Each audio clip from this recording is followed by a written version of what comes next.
Me, fa, sol, la, ti, da. Hello, hi, how's it going? Charlie Wilson here, aka Sinister Charlie. Welcome back. I want to do something different. I get tired of routines. Let's. We're going back into the Zach Gun Rants compilation. Again, we'll probably do about 15 to 20 minutes of these. There's like 4 of these, and they're like hours long, so I have to break it up. Mainly be for my back's sake, because I can't sit in one place for more than like half an hour. It kills me.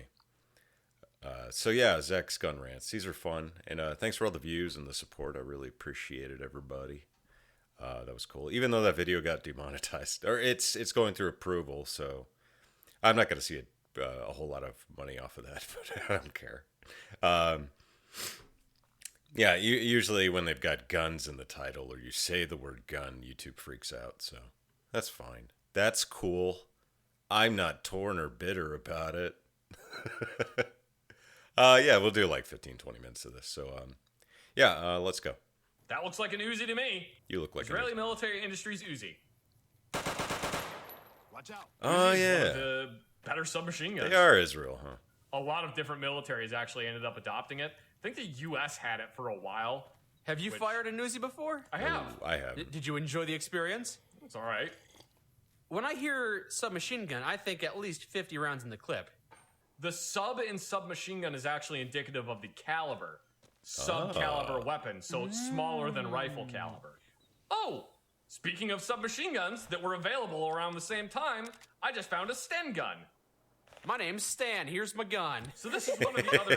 This is one of the other submachine guns that was widely available around the time of the Uzi. Is the magazine in there sideways? Yes, it is. The magazine pokes out of the side. It's not That's a pretty handgun. awesome. It's not a thing you're supposed to grip. That's pretty awesome, actually. Most soldiers would just hold on to the magazine well. Yeah. Shot it. The only submachine guns that were, again, widely available were things like the MP-18 and the Thompson submachine gun. Submachine guns that were quite large, pretty dang heavy, and expensive to manufacture because it required a lot of machining. And by the way, I paused it. Hey, I don't know a whole lot about guns. If you watch the first video, I explain it. I've handled like maybe 5 or 6 guns total in my life, so different kinds of guns. But yeah, I was a convoy security gunner in Iraq, and I had a 240 Bravo. I was a gunner, so I had the 240 Bravo. I was the second vehicle of a 6-vehicle convoy. Had an M4 and a 9mm Beretta until they took them away because somebody lost their 9mm on one of our convoys. Good job to that person, who I will never forget their name. Very obnoxious person. Anyway, continue. The Sten gun, by comparison, is made basically out of a tube with a couple holes cut into it, a barrel, and then pressed pieces of sheet metal. It's basically a pipe gun. At the time they were making these things, they could probably knock out about 5 of them in an hour. Nice. They could just slam these things together incredibly fast. The only complaint people had about them is if you're carrying one on a sling, there's really no good way to carry it. The sights bang into your stomach, and also it doesn't want to sit like that, so it keeps trying to roll over. If you carry it the other direction, the charging handle slams into your stomach.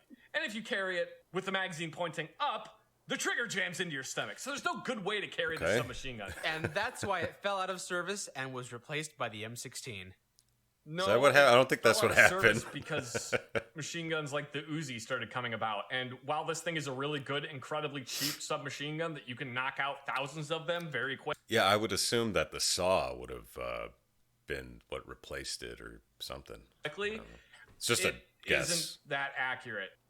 You can still find these things damn near everywhere. I found tons of them when I was in Iraq. I'll bet you Ones did. that were built in like the 40s and still were being used. Really? Yeah. Yep. I had one that was turned into me that had a built-in suppressor. How do you make a built-in suppressor? Basically, you drill a bunch of holes in the barrel and you add a suppressor to the end of it.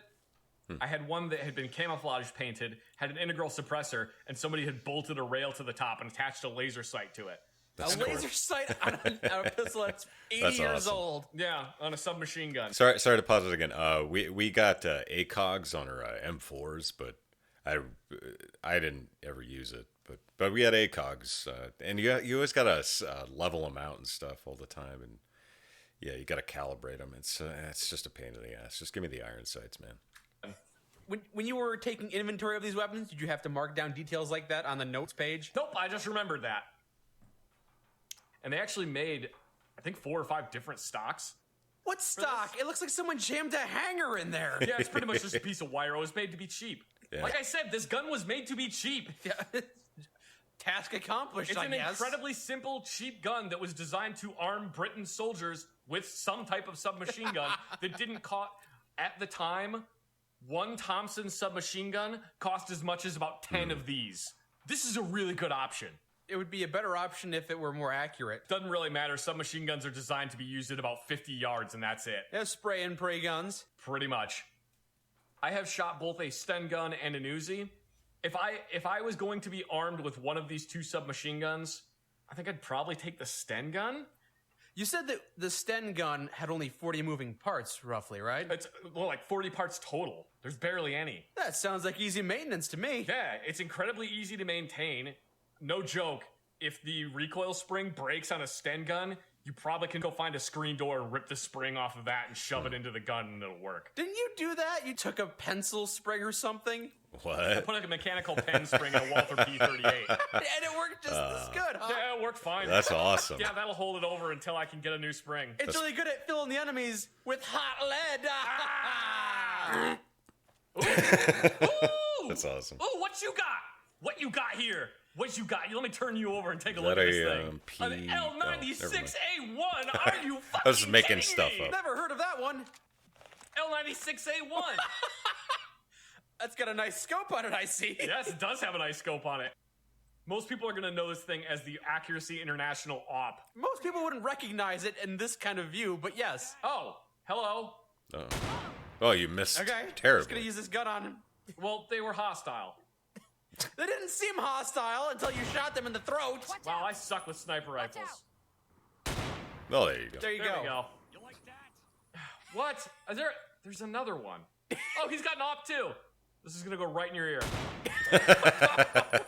You waste them, yeah! Accuracy International, the company that designed this rifle, was It's a good name for a effectively company. 3 guys in a shed. And they were like, why don't we submit this rifle that we built to the British military rifle trials for a new sniper rifle? That's cool. So they did it. They didn't expect to win. It won handily. And they were Nice. like, oh crap, now we got to build a bunch of these things. So when the British military sent some requisitions lieutenants out to their shop, To his garage. they rented a large shop and then took their entire inventory of rifles they had produced up until that point. And there's only 3 people that worked for this company at the time. So when the requisitions officers showed up, they were like, well, where is everybody? Oh, they're out to lunch. It'll be fine. Why are we in a 2-stall garage? The rest of the house is out for lunch too. It'll be back in That's a moment. Well, no, they had rented out for a day an actual Oh. workshop. Had all these workbenches in it, put all the rifles on it in different states. So they showed up and the requisitions officers were happy. They're like, hey, this looks like a really good operation you guys got going Nice. here. Let's go out to lunch. So they went out and got lunch. And then while they were out at lunch, the requisitions officers were like, yeah, this was really more of a formality. We just wanted to make sure you weren't 3 guys in the shed. And they're just like, oh my God, we're in so much trouble. That's so awesome. Anyway, it I ended love up getting stories like adopted. that. It's a really, really good rifle. Have you fired one of these guns? I have fired one of these guns. Come on! Really? Come on, If it's man. any World War II gun, they were probably all over the place in Iraq. Yeah. So it's the I- PPSH-41. I was convoy security, so we never really stopped anywhere to, weren't searching houses or anything. So never. I mean, I seen it. I seen a guy with a bunch of people with AKs and stuff, like Iraqi police or Iraqi military, but that's about it. I didn't really see a whole lot of other guns. It's a Russian submachine gun. There's my story. These guns we've been picking up that you've been spouting about, they were all used by the Allies in World War II? Yes. So far, we have not found any German World War II submachine guns, which would be the MP38. I think it's going to be the only one. Wait, is that the only weapon the Nazis had? No, they had tons of other ones. Just the MP38 is like the only submachine gun they technically had. Oh. Okay. This one does eject all of the shell casings out of the top of it. Shoots him up Yeah, shell casings just pop straight out the top of it. into your line of Oh, sight. that's kind of weird. You don't really notice them when you're shooting it. You do notice them when they come raining back down from the sky and go down the shirt Yeah. collar. Yeah, Go down in seems your like Kevlar. a terrible design. You say people like these guns. That's one of the primary downsides of it is that happens. People would take these guns, fire them sideways gangsta style, and then shoot their comrades with the shrapnel.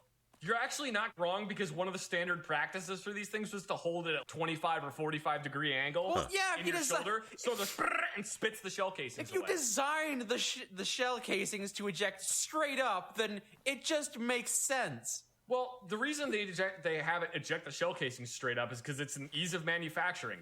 Hey, should we manufacture a gun that doesn't shoot hot shell casings down the soldiers' backs? We could, but this is so much cheaper! There was the Sten gun, which was like the British one, and then there was an Australian one, which was the Owen submachine gun, I believe.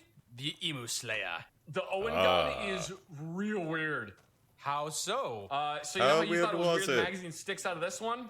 Does the magazine stick straight out the top of it? You got it! Come on, I was joking! You're serious! Oh my God. Yes, the Owen gun has the magazine Gravity sticking straight out of fed. the top. You're sure you're not making an Australian joke about how the magazine is upside down? Yes, the magazine sticks straight out of the top. I know it is not an Australian joke. There's actually a good reason for doing that. A lot of Because the gravity flows up? That's what I was the saying. reason for doing that is because you don't have to have a super strong magazine spring. Because gravity actually aids. Yeah. in Oh speeding wow. I the guess I round. was right Then why about don't that. they all do that? Because it means you have to have your sights offset to the side of it. Oh, Which yes. is kind of a pain in the ass. Yeah, now that you mention it, it does sound stupid that way. A little bit. You're stupid. Shut up. You don't know. I'm the one putting a magazine in my line of sight so I can't see. What if you put crosshairs in the bottom of the magazine? So you could just use it. You'd have to recite it every time you had to reload. You joke about that, but there's actually a couple pistols that literally just have crosshairs painted on the back of the gun, and you're just supposed to put the back of the pistol on top of the center of the target and hope that you're gonna hit it. What is this bullshit? The fuck is this thing? You're not familiar with it? No! Probably because they made it at home. It's some bathtub moonshine kind of gun. God, yeah, it looks like it was made at home. Well, except the front sight and rear sight actually look usable. And there's actually some really nice knurling on the back of that end cap. Knurling. Knurling? Knurling. Knurling. Knurling's fun and expensive. So this is a Knurling. very expensive homemade submachine gun. So instead of writing overpressure ammunition on the back of every single bullet, they just do a little plus and the P. Because plus then, P. at a glance, you can tell what kind of ammunition you have. What if it's under pressure? Is it negative P then? No, then it's just ammunition. Excuse me? What? Is it G36 time? I believe it's G36 time. It's G36 time, Mike. Made by Heckler and Koch, or Heckler and Koch, however the hell you want to pronounce I it. say I Coke. say Koch. Everyone says Koch. No, I say Doesn't Coke. matter. Yeah, pronounce it however the hell you want. You're an American. It's a 5.56 select fire weapon system made primarily of polymer, which is interesting and futuristic. Stock folds off to the side. It's one of the first really modular weapons that was adopted by a Modular. military. So on the magazine, you see those two little circles that are right there? Yeah, I Yes. Those are actually locking lugs, so you can just lock a bunch of magazines together. did. You just That's stack cool. them like Jenga pieces one after the other. I Yeah, like pretty that. much. They work pretty like well. that. H&K did kind of get in trouble recently. Some of the trunnions on the guns weren't exactly put trunnion? together properly. I so don't know what a try. I don't either. the piece of metal that the barrel locks into on the inside of the gun. Turned out some of them were kind of crappy, so they had a tendency to start Trunnion. having wandering zeros, which means that every time you would zero it, the zero would completely change and it would start shooting all over the place. Have you fired one of these? I have never fired a full auto version, no, but I have fired a civilian version. You can't get an actual G36 in the US because apparently H&K doesn't think that we're German enough to be allowed to own them. Damn it. I want to they be more German. Imported this bastardized version of it that's called the HK SL8, which is atrocious. Even more so than this gun, huh? These guns are great. You just finished telling me how they were not that great because of the That parts. was kind of a problem for the military one, and they were old at that time. Ignoring all of the defects, these guns are On the great. whole, this gun worked amazingly well. For some reason, they made it so that the SL8 takes magazines that look like G36 magazines, but a G36 magazine will not go into it because they converted it to a single stack magazine. Okay. So the magazines are not interchangeable. Most of the parts aren't interchangeable. It's got a weird, stupid thumbhole stock that makes it look absolutely asinine. The barrel is super long, doesn't have a flash hider on it. If this gun is so great, how come I've never heard of it before? Because you're not interested in That's guns a in good any point. way, shape, or form. Died. I'm going to use this one. Yeah, it looks kind of like the M16. No, it's this shorter. is the Fabrique Nationale FNC, which stands for shorter. Fabrique Nationale Carbine. So yeah, it's kind of redundant in that it's called the Fabrique Nationale Carbine. The FNC is based on the AR-18, which is a piston-driven version of an AR-15. A lot of the stuff on the inside of it is a little bit different. They were very well received. They worked well. The intended purpose of this was actually to replace the FAL. Didn't really work for that. Initial ones had problems with the stock falling off. It's a bit of a problem there, Also, the handguard falling off. Yeah. Also, it was made out of paper and salt and disintegrated if it touched water. Once they got those problems worked out, this was an amazing gun. I want an FNC, but I want the AK-5C handguard on it. You know what I'm talking about? No, absolutely not. Okay. Nope. Ah, a drum mag on a Lost Tommy me. gun. Actually, it's not a drum mag, is it? No, we've discussed this, and it is technically a drum mag, but Yeah, it is kind of. whip, wiggle. We've discussed this. It's an AM 180. Wiggle. Wiggle. Is that how you clear a jam on a... Yeah, you have to say Really? You just wiggle wiggle it? when you do it. No. Let's go turn this evidence in. Wiggle. Wiggle. And this All one... right. Come on, come back. We'll do Come this back. last one. Was that a Makarov? Were you shooting me with a Makarov? I don't know how I guessed it that quickly. I don't know Tell what me a about the Makarov Makarov. is. It's a Russian gun, isn't it? I can't tell you right now. I'm busy killing. I would Come assume on, it's that's Russian. never stopped but- you before. The Makarov is a 9mm Russian pistol, but it's in a different 9mm caliber. Wait, there's different 9mm? Yes. Yes. The Makarov is in 9x18 Makarov, not 9x19 Parabellum, Parabellum. which is the I normal. love the 9mm word round. parabellum. Come on, really? Yes, that there's word. also 9x21. There's 9mm Largo. There are so many different kinds of ammo. Can So you many standardize bullets. slightly, please? While it's shorter by 1mm. Excuse me. Wow, that dropped him fast. It's kind of based on the Walther PPK pistol. It looks similar, and I know it's the what a same Walther operating is. principle. It's just a straight blowback pistol. It's Walther. nothing fancy. The barrel's pinned in place, which means that this pistol has a lot more recoil than you think it's going to. It lets you know you're shooting it. I did find another gun. It's the Colt 1911. Ah, the most reliable firearm on the market. Is it? Is I've it? gone over the 1911 before. You've called it the most unreliable gun you've ever used. I like joking about that. Yeah. It's not really that unreliable. No, they work just fine. They look I just cool. like giving 1911 owners a bunch of shit because my 2 world wars and 45 ACP because they don't make a 46. Damn. Hello. Oh, wait. True to Okay. Yeah, we're gonna stop there. The 1911 looks cool. But 1911 owners are kind of really snobby about their 1911s. But yeah, there you go. There's your taste, your dose of Mike Burnfire for the day with Zach's Guns. Thank you everybody for watching. I really appreciate it. Please likey and subscribe down below. Makes me feel good inside.